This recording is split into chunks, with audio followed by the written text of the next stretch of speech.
One of the secrets behind the remarkable social and economic progress achieved by this country over the last 40 years has been our deep respect for democracy and the rule of law.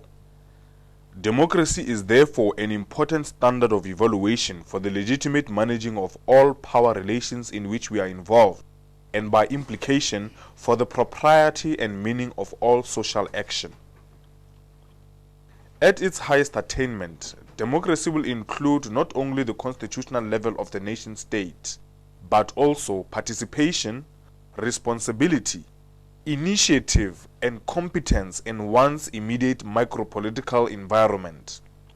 Democracy is about the people, it's about institutions of government, and it's also about our participation in the running of the affairs of our nation and in guaranteeing our own individual and collective rights as a people. Botswana think that democracy is the government of the people, for the people, by the people. Their understanding there is that the people themselves are paramount. The people themselves are the ones who elect the government, electing that government for themselves, so that that government should govern them. It's very critical that each and every individual plays a part. It is only through their elections, their participation in structures in government, that then the government can know what the public itself wants and how best they can meet those needs of the public. And therefore, I urge all of us not only to be interested in democracy in terms of elections, but in terms of also of continuously reminding our rulers of what our needs are and what our rights and their obligations to us are. In order to elect that government, there should be many parties to compete. And that competition also, it gives Botswana the chance of choosing the party they want to choose. Botswana understand it in that way. Not only parties in Botswana, there are individuals who would like to perhaps to be voted in as councillors and parliamentarians. Democracy is not what the rulers give you. Democracy is about what your participation, what your role as an individual is in terms of the governance of your own country. Botswana enjoys and continues to explore its diverse resources and is among the wealthy states of the world south of the Sahara. Other African states view it as an icon of peace and democracy as is enshrined in its national policies. Since independence, elections were run by the office of the president, except for a short spell when they were administered by the supervisor of elections.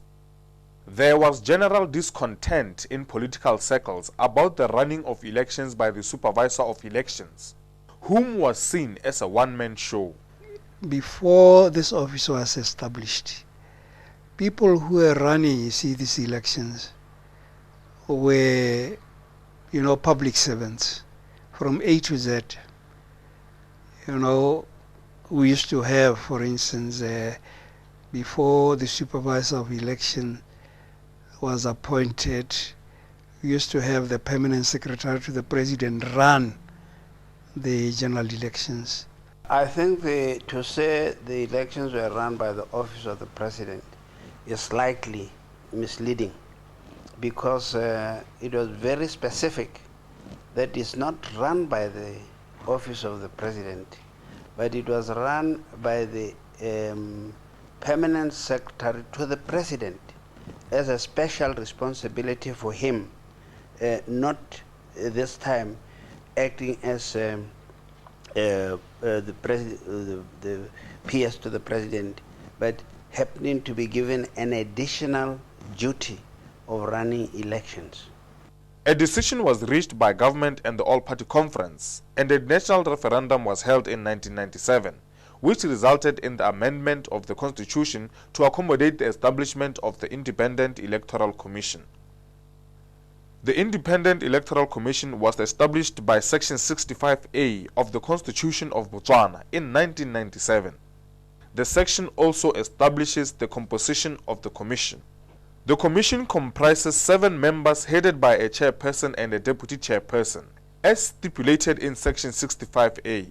The chairperson of the Commission shall be a judge of the High Court, while the deputy chairperson shall be a legal practitioner. The two are appointed directly by the Judicial Services Commission. The Judicial Services Commission also appoints 5 other members from a list of persons recommended by the All-Party Conference. The referendum and the establishment of the IEC actually brought hope for the politics of this country, in the sense that this is what political parties have been advocating for, that we need to have an independent electoral body that will run elections in this country. And therefore, yes, I think it was a good move to actually have the IEC in this country, like in other SADC countries that run elections by the independent electoral commissions. I really don't think it has affected politics in any way, other than that it has affected perceptions, because those who thought the director of elections, in that case the permanent secretary to the president at that time, was acting as part of the office of the president, were mistaken. But it gave people satisfaction, I suppose, from the standpoint that justice should not only be done but be seen to be done. So in this time it was seen to be done, because the director was somebody separate from the office of the president. First of all, there's quite a lot of interaction between the IEC and parties, political parties that exist in the country, which thing you see was not there. And there's quite some input that is made in how the IEC should handle its portfolio. One other thing that was also agreed upon by the All-Party Conference, apart from the establishment of the IEC, was the reduction of the voting age from 21 to 18. And for the first time in the history of this country, we actually had an independent electoral body conducting elections for the first time in the history of this country, which was a very positive move, yes. The office is the secretariat of the commission. And I do believe that, on day-to-day matters, they could actually be working in the office, but the commission should be close enough, such that by the time the present office, issues the report to the commission already knows exactly what is going on in there. We take the existence of IEC office being very valuable to Botswana democracy, especially that it gives credibility to our elections. And due to the processes that they undergo, we believe they continue to strengthen our democracy. I mean, if the commission were just to say, okay, we meet once a quarter, just for example, and from there they go and disappear, and not just not being briefed at all, then it would be unfortunate, just to be receiving the reports.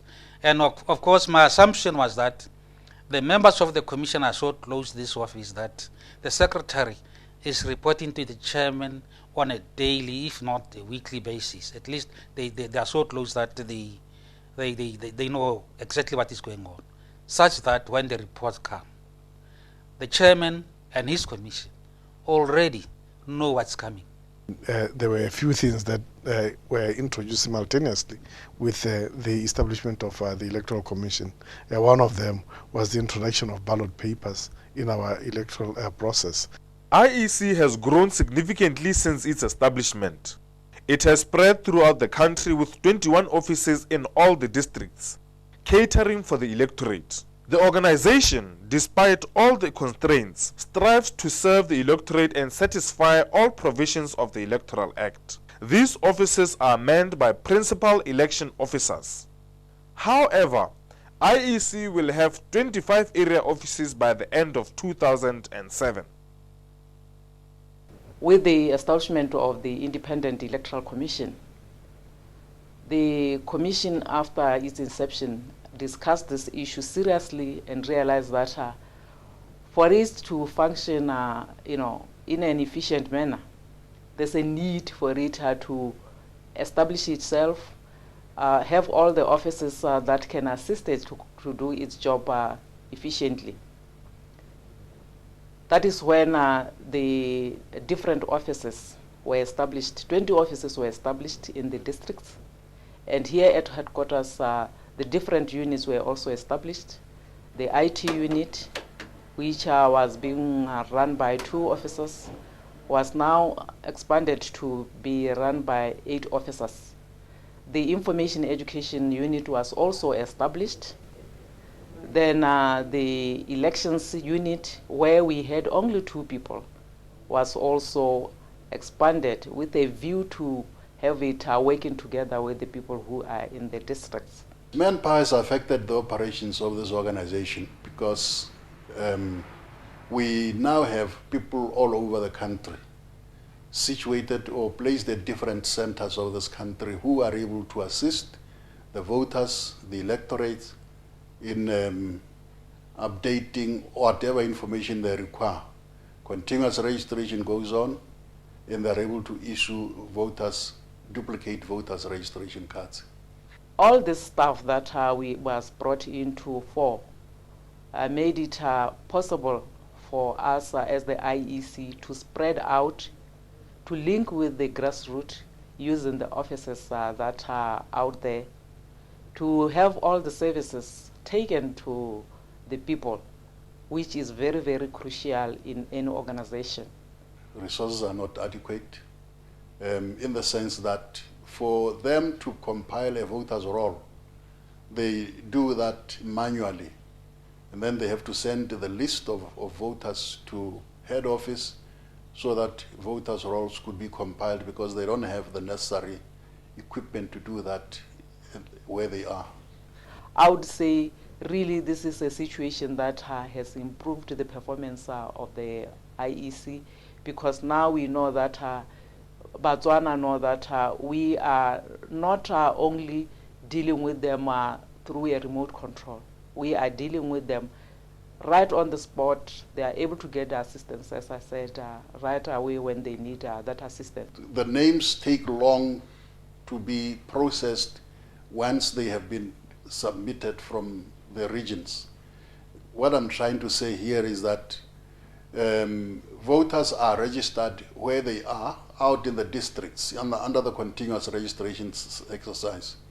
And names are sent here instead of being compiled where they are. And this takes long for the names to mature after publication. We have also been able to expand our information education unit by establishing a section that is a section that deals with broadcasting services, because we have been able to acquire the out broadcast vehicle that is always out there to reach out to the people, especially when it comes to civic and voter education. I would say this is something that really is commendable, because now we have been able to take away some of the serious issues that were being somehow compromised, like the civic and voter education. IEC envisions that it will be a reputable facilitator in the creation of true democracy through an informed electorate, and that it will be transparent, independent, accountable, and accessible in the execution of its mandate, ensuring legitimacy of the people's political representatives. IEC vision means that the IEC has undertaken to promote and sustain democratic values in this country through, one, the efficient conduct of free, fair and transparent elections, and two, through public education. As you'd appreciate, I mean, we have a strategic plan that, contains our vision and our mission. And indeed, our strategic plan complies with the wishes of Vision 2016 and the National Development Plan. So that's the document that I can say is the guiding document for our purposes.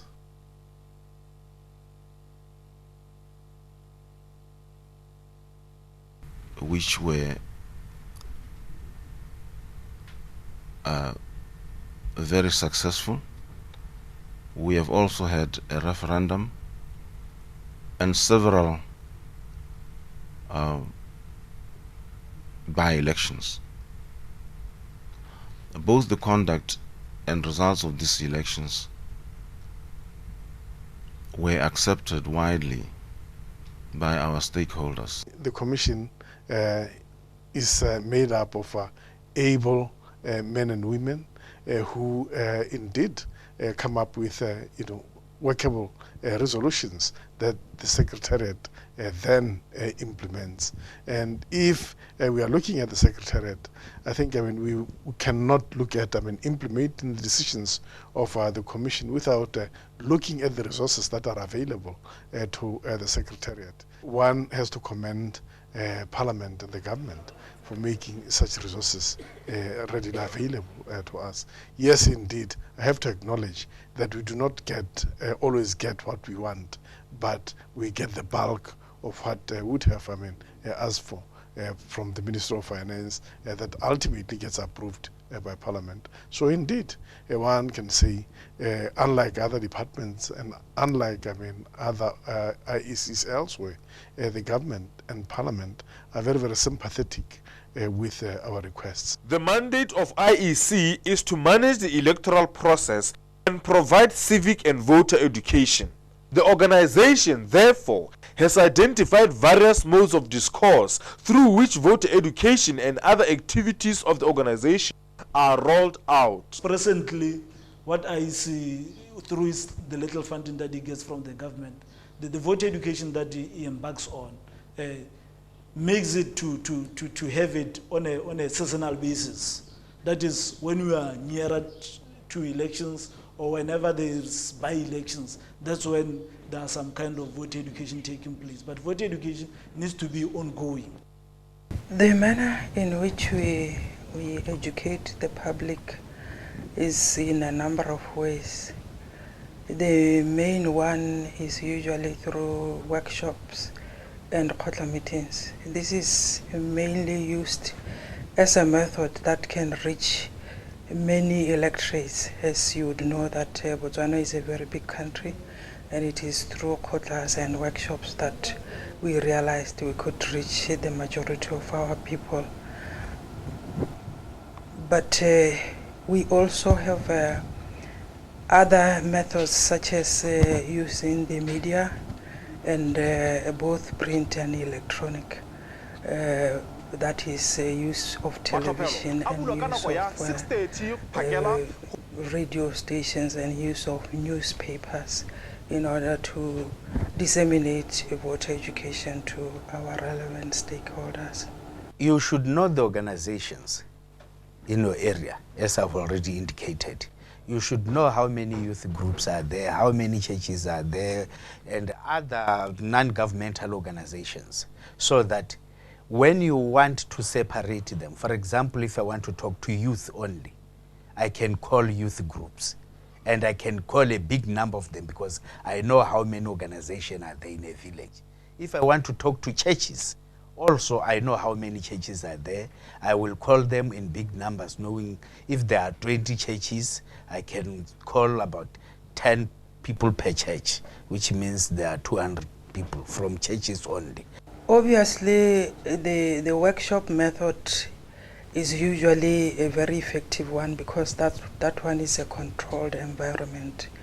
You choose a list of candidates or participants that you would wish to participate, and because of that you have a varied section of people that you invite, depending on the stakeholders and the categories that you wish to invite.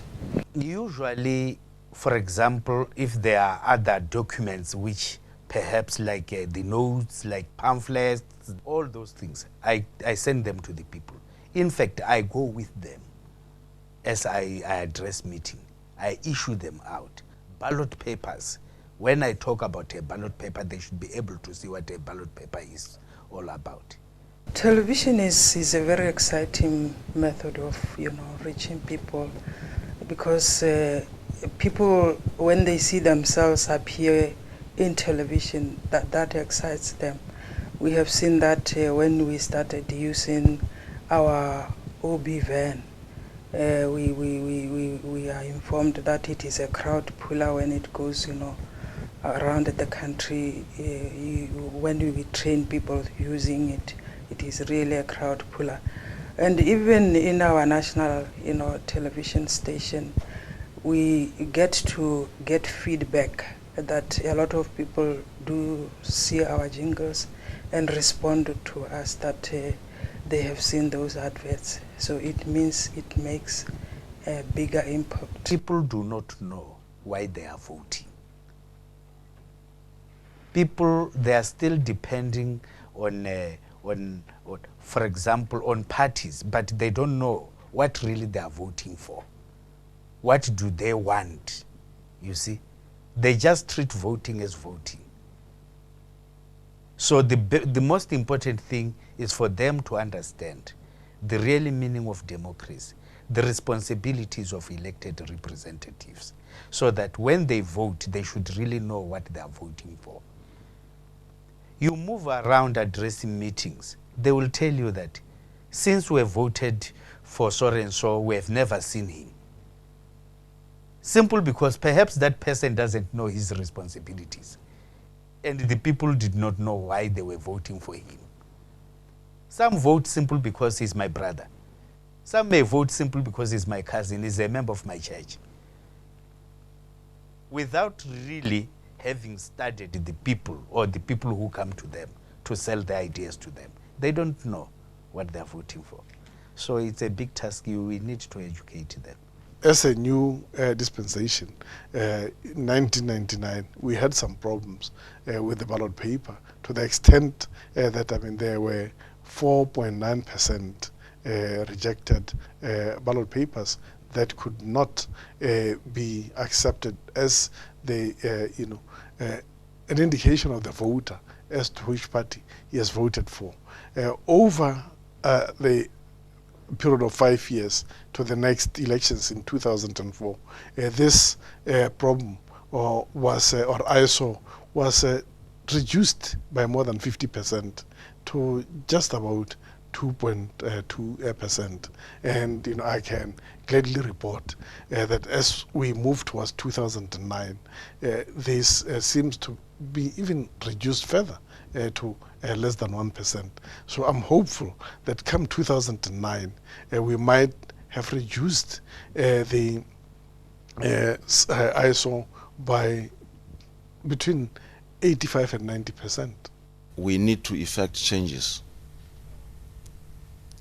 in our electoral law,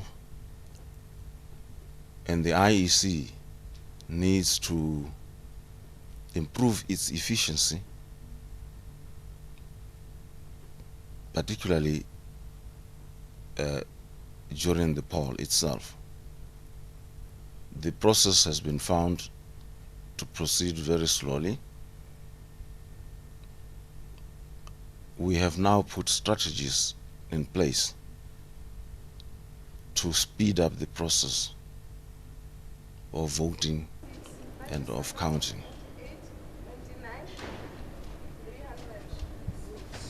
There is also another area where the IEC is most concerned, and this is the registration of voters.